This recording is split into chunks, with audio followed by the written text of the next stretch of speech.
OK.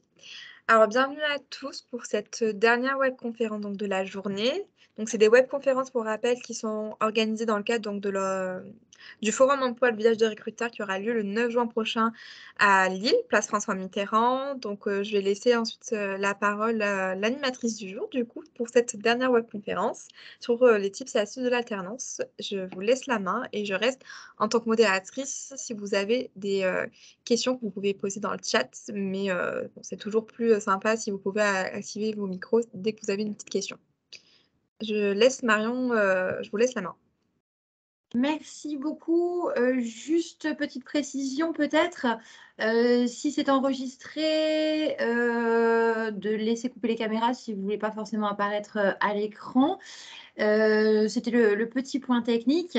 Merci à tous donc, de me rejoindre aujourd'hui sur cette dernière donc webconférence, qui se passe, comme le disait, Anne-Charlotte, dans le cadre du village des recruteurs. N'hésitez pas, hein, si les caméras sont coupées, à réactiver vos micros, si, vous avez des questions. L'idée, c'est, qu'on puisse échanger aussi, autour, de ce sujet de l'alternance. J'ai préparé un petit support, j'espère normalement, on est ensemble pour 30 minutes. N'hésitez pas à intervenir, à me poser des questions. Enfin, vraiment, je suis là pour ça. Alors déjà, je vais commencer par me présenter. Moi, je m'appelle Marion Grégoire. Je suis chargée de mission sur un dispositif qui s'appelle le Proche Info Formation Douaisis. Proche Info Formation Douaisis, alors c'est un dispositif qui existe sur d'autres territoires, mais l'objectif de ce dispositif, c'est vraiment d'être un lieu d'accueil, d'information, d'orientation, tout public, donc que vous soyez jeune, moins jeune, salarié ou pas, entreprise même. On accueille tout le monde au Proche Info Formation et vous trouverez, sur, la diapo, les coordonnées de mes homologues. Moi, je suis sur Douai, mais il y en a un peu partout, sur le territoire, hein. On est 24 plateformes, Proche Info Formation. Donc n'hésitez pas, en fonction de votre lieu d'habitation, à prendre les coordonnées, du PRIF, puisqu'on appelle, les Proches Info les PRIF, du PRIF de votre territoire. Voilà, ça c'était pour la petite présentation. Alors aujourd'hui, le sujet qui va nous animer, c'est justement les types et astuces de l'alternance. Plutôt que de faire une présentation un peu descendante, j'ai choisi de vous présenter en fait 5 catégories de petits types et astuces. L'idée, c'est que nous, on reçoit du public quotidiennement qui nous pose des questions finalement sur l'apprentissage, sur le contrat de professionnalisation, sur l'alternance de manière générale. Et moi, j'ai essayé de regrouper en fait, les questions récurrentes, et les petites astuces que je donne parfois en entretien, pour justement répondre à cette question. Alors 5 catégories: candidature, contrat, entreprise, la formation et les aides. Et on démarre du coup sur les premiers types et astuces concernant la candidature. Alors c'est toujours un sujet, inquiétant, la candidature, et finalement la première question qui revient assez facilement, c'est, dans quel ordre je dois candidater? Quand je recherche un contrat en alternance, est-ce que c'est plutôt, rechercher d'abord l'entreprise et après le centre de formation, ou d'abord le centre de formation et après l'entreprise? Alors, c'est une question qu'on me pose régulièrement, et à cette question, je réponds toujours la même chose. À cette question, je réponds toujours: les deux sont possibles. Il n'y a pas d'ordre, il n'y a pas d'obligation. Vous pouvez parfaitement trouver une entreprise, et peut-être que l'entreprise va privilégier des liens et un partenariat avec un centre de formation à proximité ou pas, mais en tout cas des pratiques de travail avec l'entreprise qui peuvent vous aider à trouver votre centre de formation. Et inversement, il y a des centres de formation qui travaillent avec des entreprises régulièrement. Et si vous avez votre organisme de formation, ils peuvent aussi, pourquoi pas, faire de la promotion de votre profil auprès de leurs entreprises partenaires. Donc, il n'y a vraiment pas d'ordre, c'est vraiment pas, il n'y a rien d'obligatoire. Deuxième question qu'on me pose régulièrement, où peut-on trouver des offres d'emploi en alternance? Alors, l'alternance, comme les offres d'emploi classiques, finalement, c'est les job boards. Sur les job boards, comme sur Pôle emploi, comme sur Proche emploi également, comme sur les réseaux sociaux, vous avez toujours la possibilité de voir apparaître des offres d'emploi et de filtrer éventuellement en apprentissage, en contrat de professionnalisation ou de manière plus générale en alternance. Donc n'hésitez pas, il y a vraiment pléthore de sites sur lesquels vous pouvez trouver des offres d'emploi. C'est vraiment comme une offre d'emploi classique pour le coup. La petite subtilité, c'est que parfois, dans les offres d'emploi que vous allez voir apparaître, ce sont soit des entreprises qui vont poster directement leur offre de recrutement en alternance, mais il y a beaucoup aussi d'offres des centres de formation directement qui communiquent via ces différents réseaux pour proposer leur place finalement dans les centres de formation. Donc, c'est le petit point à bien vérifier. Est-ce que c'est une entreprise ou est-ce que c'est un centre de formation finalement qui vient mettre en ligne cette offre? La troisième question, alors encore une fois, j'ai essayé de faire les questions les plus récurrentes. Donc, sur chacune des catégories, il y aura 2-3 questions, pas plus, pour qu'on puisse tenir la demi-heure. La troisième question qu'on me pose régulièrement, c'est quel document finalement prendre quand je vais en entretien d'embauche pour un poste en alternance? Alors ça, c'est une question qu'on me pose souvent. Au-delà des documents classiques, parce qu'on reste sur un entretien d'embauche classique, hein, l'alternance, c'est une spécificité, mais on est bien sur un contrat de travail entre un employeur et un salarié. Donc, on reste vraiment sur un entretien d'embauche classique. Moi, mon petit conseil quand même, au-delà du CV et de ce que vous pouvez amener à un entretien d'embauche classique, c'est si vous avez déjà sélectionné votre centre de formation, n'hésitez pas à venir avec de la documentation. C'est important pour le coup, pour un employeur, de savoir quel sera votre planning d'alternance. Quels seront finalement les moments où vous allez être en formation, donc les moments où finalement vous serez aussi en entreprise, et lui, comment il va pouvoir organiser les missions qu'il va vous confier. Le planning d'alternance, ça pour le coup, c'est important si vous l'avez et si vous avez déjà sélectionné le centre de formation, prenez-le. Tout comme prenez effectivement tout document qui pourra présenter le centre de formation, le référentiel de la formation, le programme finalement, les différents modules qui vont être abordés pour que lors de cet entretien, vous puissiez finalement croiser l'offre, le programme de formation et les missions que va pouvoir vous confier l'entreprise. Si les missions ne correspondent pas du tout au programme de formation, ça va être compliqué finalement de concrétiser un contrat avec cette entreprise. Après, de manière générale, et ça c'est un peu la top astuce, ce que j'ai appelé la top astuce, préparer finalement sa candidature en alternance, c'est comme une candidature classique et de fait, on va avoir les mêmes étapes. L'idée vraiment, c'est de cibler les entreprises. C'est inutile parfois d'envoyer 1000 CV.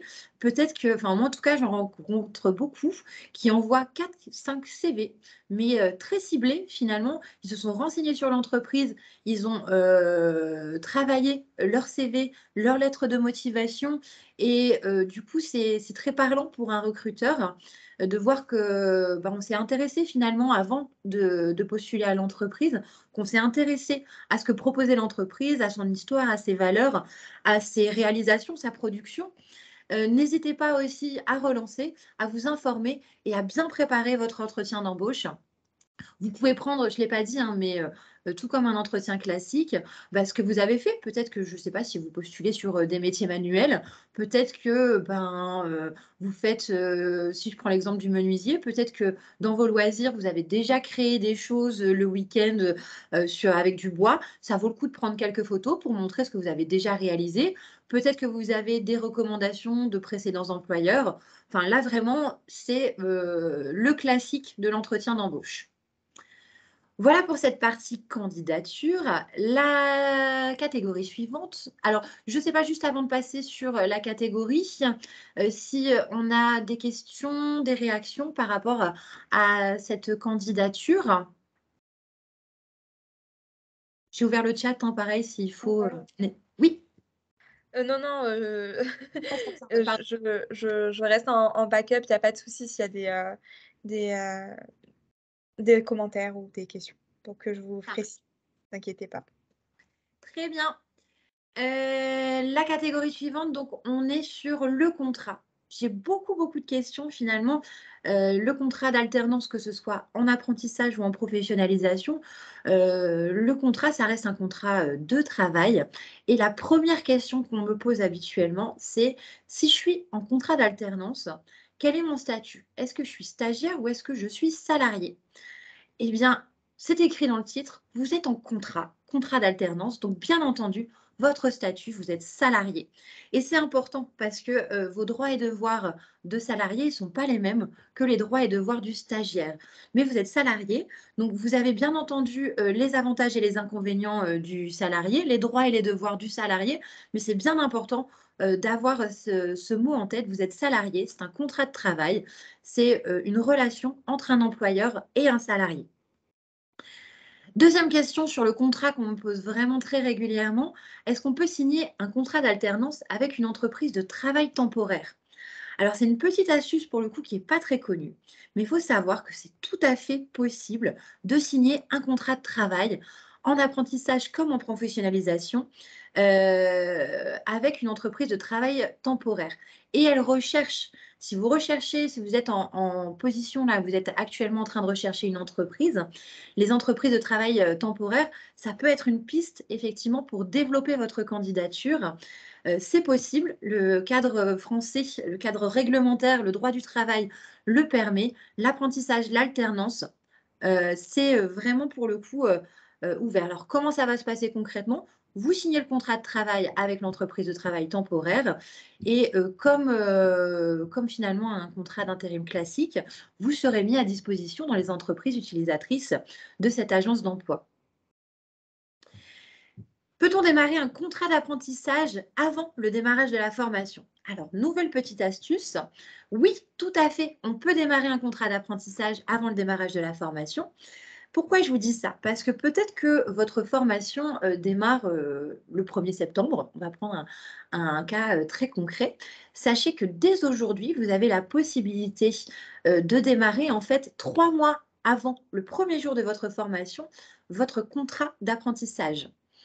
Ça, c'est important à savoir parce que, bah, plutôt finalement que de se retrouver parfois un peu, «le bec dans l'eau» entre guillemets, en septembre parce que, bah, on se rend compte que, bah, je démarre, le 1er septembre ma formation, je démarre en même temps, le contrat de travail.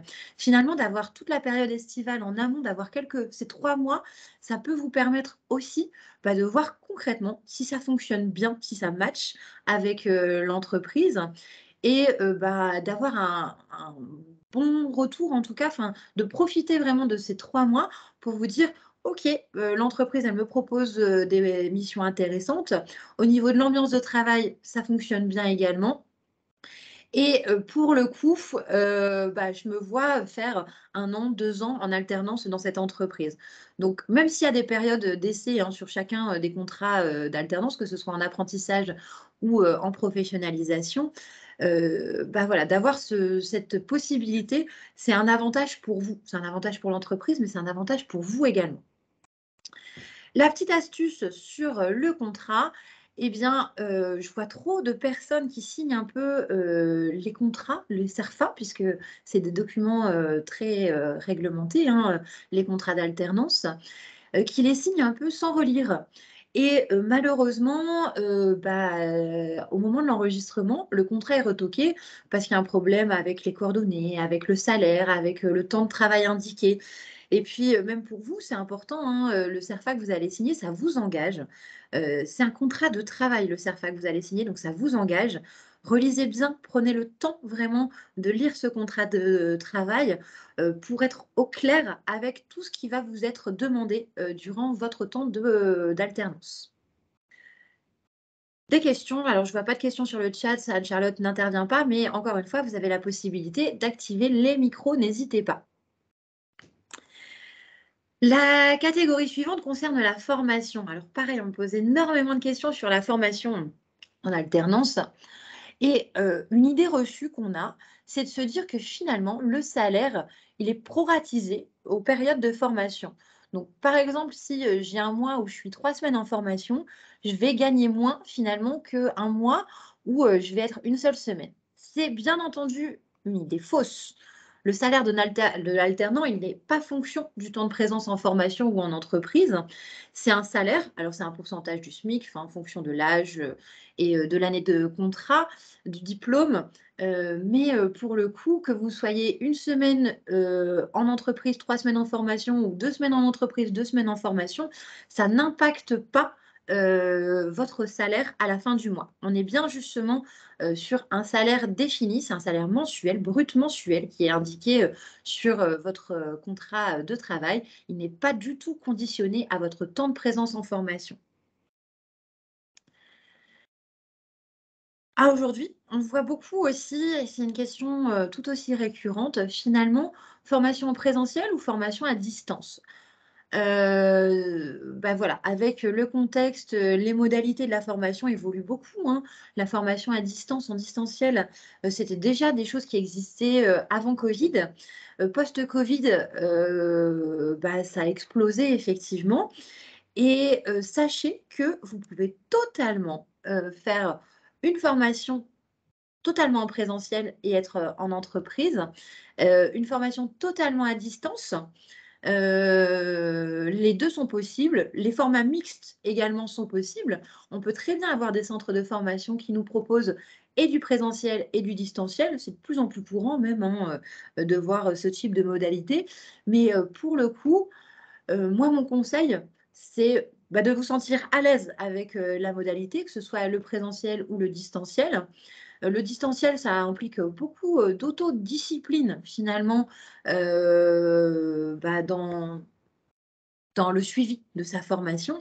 Les 2 sont possibles, mais encore une fois, soyez vigilants à bien valider les conditions.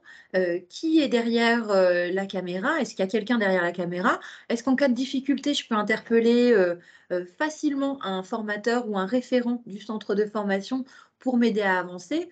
Est-ce que ma formation, attention aussi, petite astuce, beaucoup de formations, en distanciel, ne proposent pas toujours de valider un titre ou un diplôme.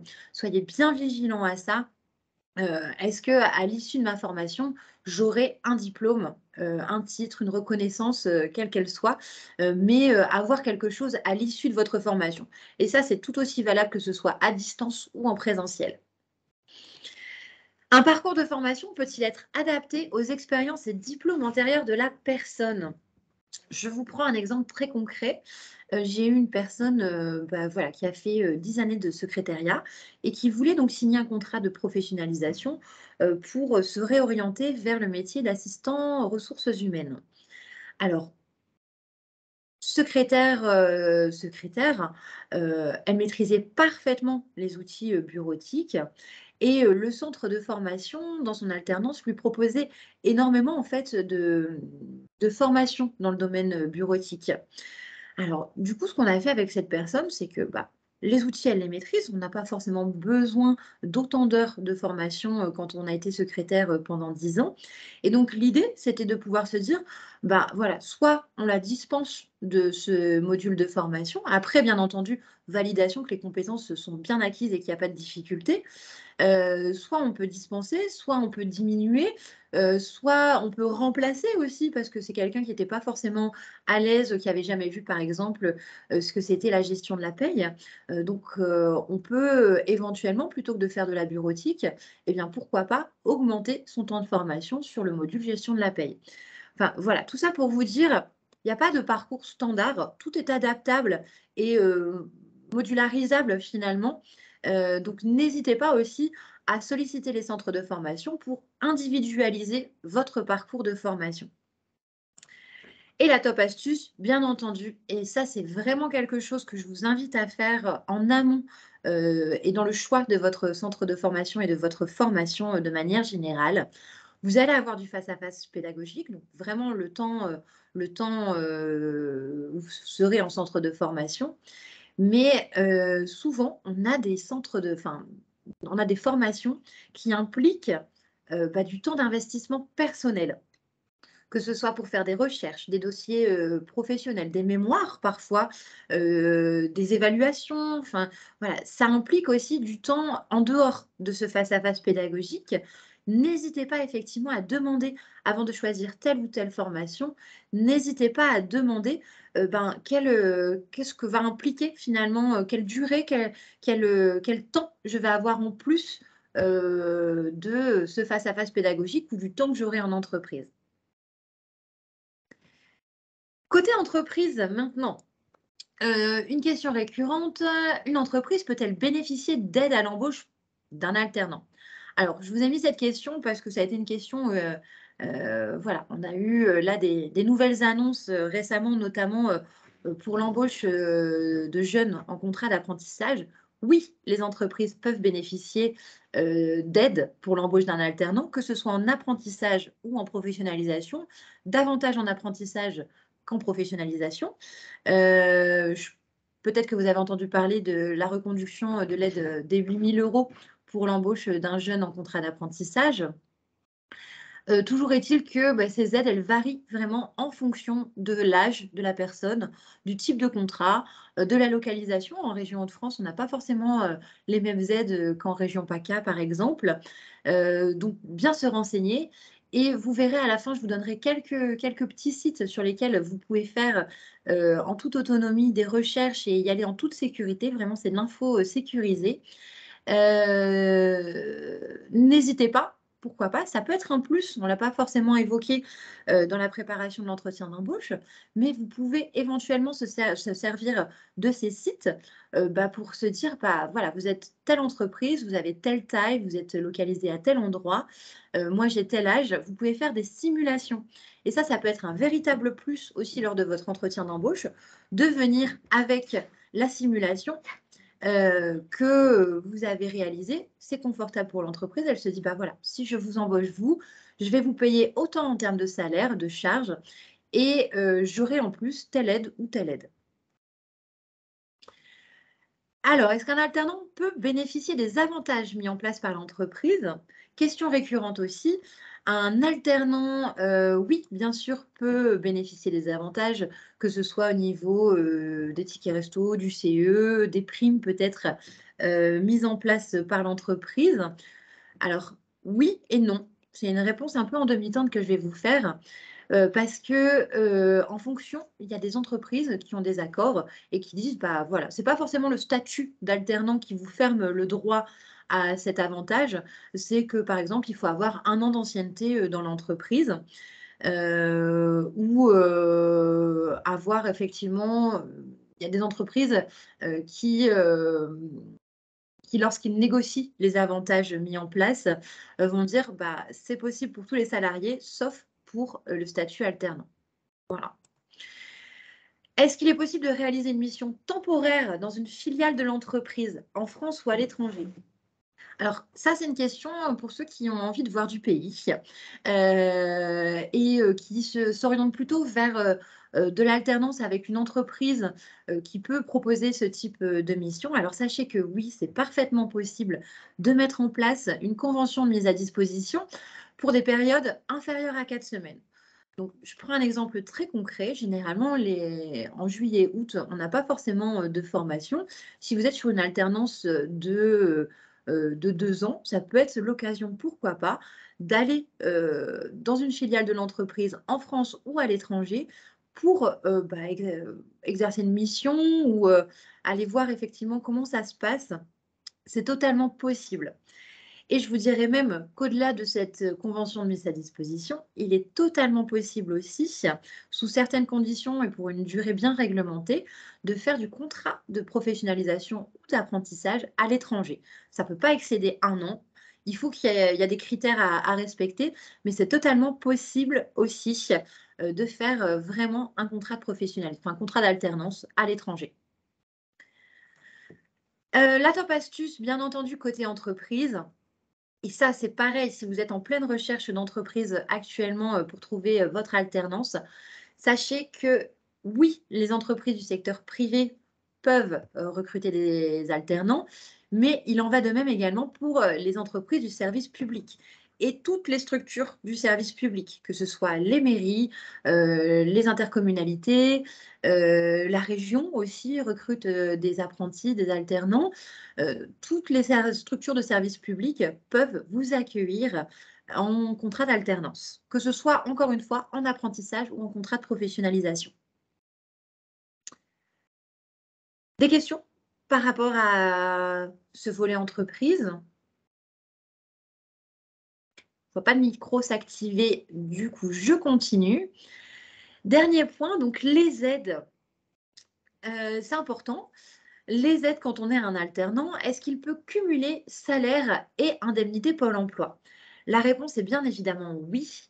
Comme quand vous êtes en CDD finalement classique de droit commun, vous pouvez totalement cumuler votre salaire d'apprenti et vos indemnités Pôle emploi à partir du moment, bien entendu, où vous avez ouvert des droits à Pôle emploi et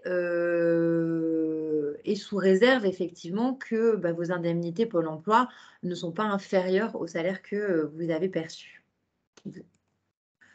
Est-ce qu'un alternant peut bénéficier des aides au logement? Oui, bien entendu, selon les barèmes en vigueur, encore une fois, hein, mais ça, c'est la CAF, par exemple, qui peut mettre en place des critères de ressources pour l'aide au logement. Mais encore une fois, ça reste un contrat de travail. Vous êtes en statut salarié, donc vous avez totalement la possibilité de bénéficier de l'aide au logement. Et ça, c'est important de le savoir parce que quand on est alternant, on peut être amené, on n'a pas toujours une entreprise et un centre de formation côte à côte. On peut, par exemple, être dans une entreprise à Dunkerque et dans un centre de formation à Lille. Donc, pour le coup, c'est important de se dire peut-être que je vais devoir prendre un logement à proximité de l'entreprise ou du centre de formation. Et vous pouvez bénéficier, bien entendu, d'aide au logement. Être alternant, est-ce que ça ouvre des droits au compte personnel de formation, le fameux CPF dont on entend parler assez régulièrement? Le CPF, bien entendu, alors ça, c'est ce qui est top avec l'alternance, c'est que non seulement vous êtes en contrat, vous êtes formé tout au long de ce contrat, mais en plus, effectivement, vous ouvrez des droits au compte personnel de formation. Pour rappel ou pour information, le compte personnel de formation, c'est quoi? Le compte personnel de formation, c'est mis en place depuis quelques années maintenant et c'est un compte qui vous est propre, hein, comme son nom l'indique, et qui vous permet de cumuler des droits pour vous former. Alors, ça peut être tout au long de votre carrière professionnelle. Donc, c'est super intéressant, effectivement. Encore une fois, vous êtes en formation et en plus, vous cumulez des droits au compte personnel de formation pour plus tard. La top astuce, alors ça, c'est une info qu'on n'a pas toujours. Alors, et je précise, c'est uniquement pour le statut d'apprenti, hein, puisque je ne l'ai pas précisé, mais l'alternance, on a le contrat de professionnalisation, le contrat d'apprentissage. Ma top astuce ne concerne que les apprentis. L'apprenti n'a pas d'obligation de déclarer ses revenus à l'administration fiscale si toutefois ces revenus ne dépassent pas un montant, une limite imposée par l'administration fiscale. En l'occurrence, pour 2022, on est sur un montant de 18 655 €. Si vous percevez plus en tant qu'apprenti, parce que c'est possible, eh bien, vous ne déclarez finalement que le surplus. Si vous êtes à 19 000 € pour l'année, vous allez déclarer uniquement le delta entre les 19 000 € et les 18 655 €. Ça, c'est chouette parce que du coup, on peut se dire aussi, peut-être que je vais devoir payer des impôts, ce genre de choses. Mais pour le coup, ça, c'est une véritable astuce qui n'est pas forcément très connue et que je vous invite à prendre en compte. Sur les aides des questions, pareil, hein, je ne vois pas de micro s'activer.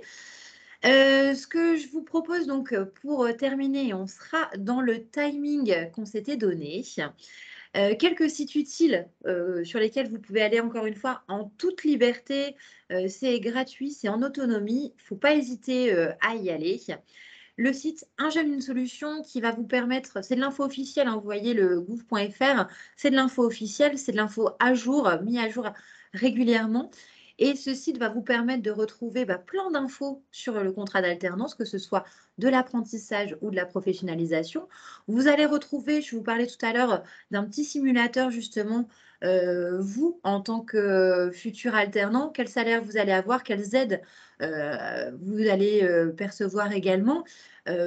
Tout est sur ce site. Vraiment, là, pour le coup, il est très fourni, très sympa et facile d'accès pour le coup. Un autre site qu'on ne connaît pas forcément, mais qui peut être vraiment pour le coup une bonne astuce, la bonne alternance de Pôle emploi. Il ne faut pas forcément être inscrit à Pôle emploi pour pouvoir naviguer sur ce site internet. La bonne alternance, c'est un site qui va regrouper alors les entreprises, et ça peut vraiment vous aider dans le cadre de votre recherche d'entreprise d'alternance. Les entreprises qui ont déposé des offres d'emploi sur le site de Pôle emploi, mais les entreprises aussi qui sont susceptibles, enfin qui recrutent régulièrement en alternance. Donc, il n'y a pas forcément d'offres d'emploi affichées finalement sur le site de Pôle emploi, mais elles ont une sensibilité et elles connaissent l'alternance, elles ont ou elles recrutent régulièrement par ce biais. Et un autre site également que vous pouvez consulter encore une fois en toute autonomie et en toute gratuité, l'Intercariforef, sur lequel vous allez pouvoir, il est pas mal aussi pour trouver votre centre de formation. Il va recenser vraiment toutes les formations possibles. Nous, on l'utilise au quotidien pour orienter les personnes qui viennent nous voir parce que c'est national. Mais vous retrouvez toutes les régions, toutes les formations qui sont dispensées en région également, en alternance et pas que, mais pour le coup, en alternance, c'est sûr. Voilà, j'ai tenu le timing. Moi, je vous remercie beaucoup de votre attention. Aujourd'hui, vous étiez peu nombreux, mais j'espère que le sujet vous a intéressé en tout cas. N'hésitez pas, le village des recruteurs, donc comme le disait Anne-Charlotte en préambule, aujourd'hui, on est sur les webconférences un peu préalables à cet événement qui a lieu le 9 juin à Lille, place François Mitterrand. Vous retrouverez mon homologue de Lille, le prochain Info Formation, lors du village de ces recruteurs. N'hésitez pas à aller les voir également et à leur poser toutes les questions que vous avez envie de leur poser justement sur les bonnes astuces de l'alternance, sur les formations, sur les centres de formation et l'offre de formation en alternance qui existe sur la métropole lilloise. Je vous remercie beaucoup Marion pour votre intervention et vous avez tout dit. On se retrouve le 9 juin prochain au Place François Mitterrand. Je vous remercie à tous, et vous pouvez retrouver, pardon, prochainement du coup cette web, conférence en replay sur notre chaîne YouTube Le Village des Recruteurs. Voilà, je vous souhaite une bonne fin de journée. Au revoir. Bonne journée, au revoir.